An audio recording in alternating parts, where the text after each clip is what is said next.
Well, it finally happened. The internet broke me. It's been a common practice for people to go online, relay an unusual event, and ask more experienced practitioners if the event had significant esoteric meaning. It has become so commonplace that now it's a meme in some circles, using the phrase, "What does it mean?" followed by a picture of SpongeBob SquarePants doing the chicken dance with his eyes crossed. What finally broke me was a post where the wife was sitting in the passenger side of the car when she made her husband stop the vehicle just so she could run back to some roadkill and retrieve a deer skull. She posted a photo of her prize and ended with the expected trope of, "What does it mean?" My knee-jerk reaction was, "It means that you're willing to dig through roadkill, Cheryl." Her name was obviously not Cheryl. That's just the first name that popped into my head. Apologies to any Cheryls out there who may be listening. I honestly don't know a single person named Cheryl, so I went with it. Anyway, while I was patting myself on the back and feeling witty and admittedly probably a little bit superior, I began thinking, why is this question suddenly so common? For lack of better phrasing, what does it mean? The initial answer is that everyday people are opening up to the possibility of spiritual or divine intervention. More and more frequently, people are turning inward, placing more emphasis on personal observation and revelation, a practice known as gnosis. The problem is that there is still a seed of uncertainty and doubt that lingers. In the Western world, our society is heavily influenced by Christianity, a practice where everyday people are reliant on divine intermediaries in the form of priests, bishops, cardinals, etc. Even if you are not a Christian, nor raised as a Christian, there is still a compartmentalization of information on a societal level, where people are reliant on other, quote, more knowledgeable specialists in order to answer their questions. We have been trained from an early age to ask someone the answer, rather than being taught how to seek out the answer for ourselves. Now, I understand that there is not really a handbook for generalized spiritual practice. This is also assuming that a spiritual practice should rely upon a book to inform us on how to be spiritual. See, the societal programming runs pretty deep. So, we must turn to leaders, gurus, and sometimes just those individuals who know more than us. But where do we find these knowledgeable people? Sadly, most of these people keep to themselves. They keep their beliefs and practices quiet because, frankly, we still live in a society that is hostile towards anything outside the norm.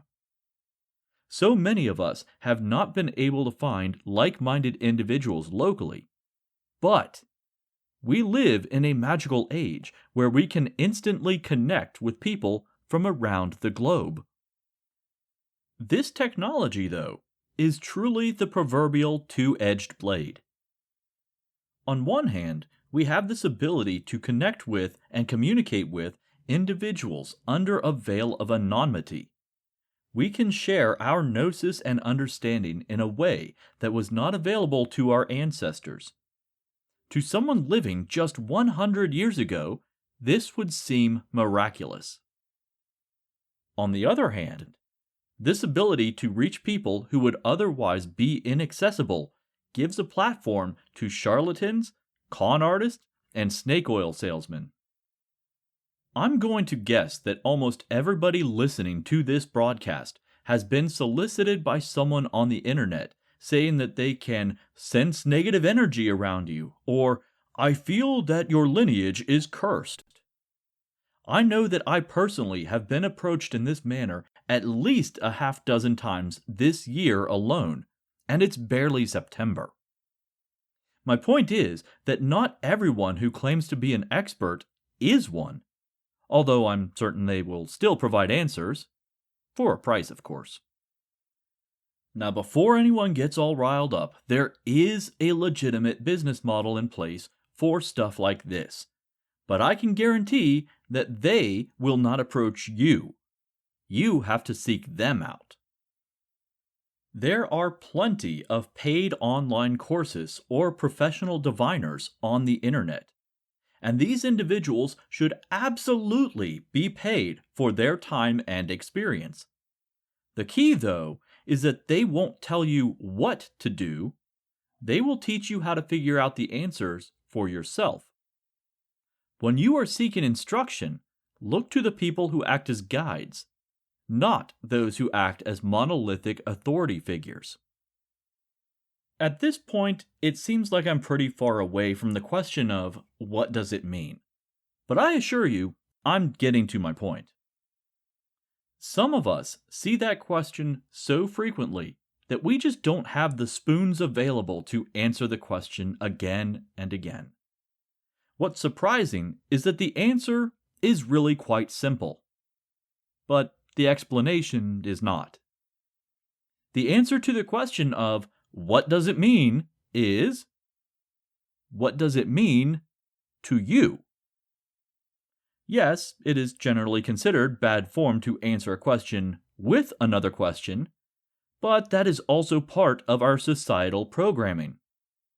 The answer in this case isn't a solution, but a way to guide the person to seek out their own meaning. Omens, you see, are personal. They have meaning only to the person that receives the message. That's why the question has such a complex, indirect answer. It can't be answered by other people. It's all about symbolism, which requires objective self-reflection. Using the post that spawned this reply, what does a skull mean? To you. What is the symbolism of a deer? To you. We can't answer that on your behalf. Sure, there are cataloged meanings for a wide array of symbolism, but those meanings are all tied to a specific time, place, and society. A deer in medieval Germany does not have the same symbolism as it would in rural Ohio in 2013. Not only that, but the situation that spawns the question should also be special. Were you seeking guidance at that very moment? Were you possibly at a crossroads in your life where you had to make a decision? Ideally, the message will be out of the ordinary, which gives it significance. For example, finding a feather in the middle of your floor may not be unusual if you own a down comforter. Finally, not every omen requires direct involvement from the recipient. And this is the point from where most of the online questions seem to stem. We live in increasingly uncertain times. I have had the same conversation with many people in real life, and the conclusion is always the same. Daily life is becoming more and more challenging. Because of this, people want signs. People want divine intervention. People want an omen. Uncertainty is scary, but the idea that someone or something is guiding you along a specific path gives a measure of comfort. Every once in a while, we all need to be reassured that we're doing the right thing, even if we don't know what the right thing exactly is.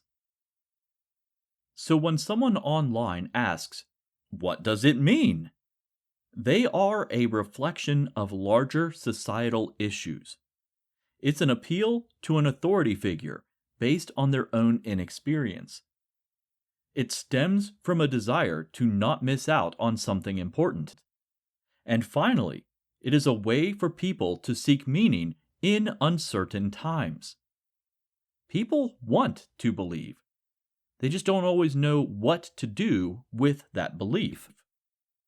As spiritual leaders, we need to be patient and teach these novices how to seek gnosis, and not simply define it for them. Like I said, the answer is simple, but the explanation is not.